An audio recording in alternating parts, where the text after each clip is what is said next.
नमस्कार सभी को। आज हम पढ़ने जा रहे हैं निपात शब्द। निपात शब्द जो है कक्षा 9 से कक्षा 12वीं के लिए बहुत ही उपयोगी है।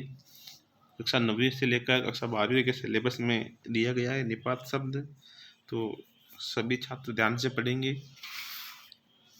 सबसे पहले हम देख लेते हैं निपात शब्द की परिभाषा क्या होती है।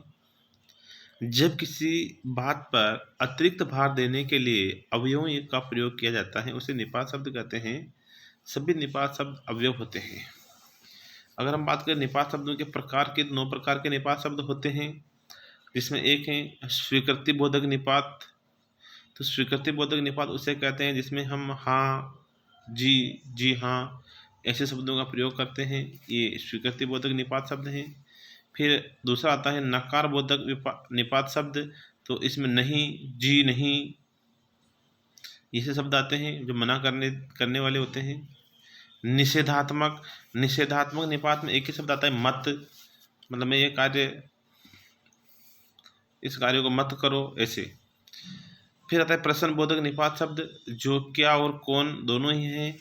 इसके बाद विस्मय बोधक निपात शब्द आते हैं, जो काश, अरे दोनों शब्द हैं। तुलना बोधक निपात शब्द में सा, या आते हैं। अवधारणा बोधक निपात शब्द की बात करें तो ठीक, करीब, लगभग, तकरीबन ऐसे शब्द आते हैं।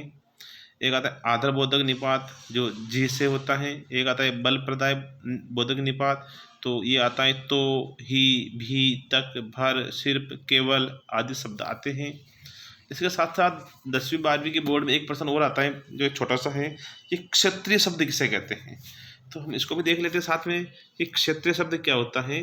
तो क्षेत्र या अंचल विशेष में बोले जाने वाले शब्दों को क्षेत्रीय शब्द कहते हैं। जैसे उदाहरण की बात करें तो माचा, लोटा, टिपन, क्वांड ऐसे शब्द आते हैं जिसको हम क्षेत्रीय शब्द कह सकते हैं। धन्यवाद।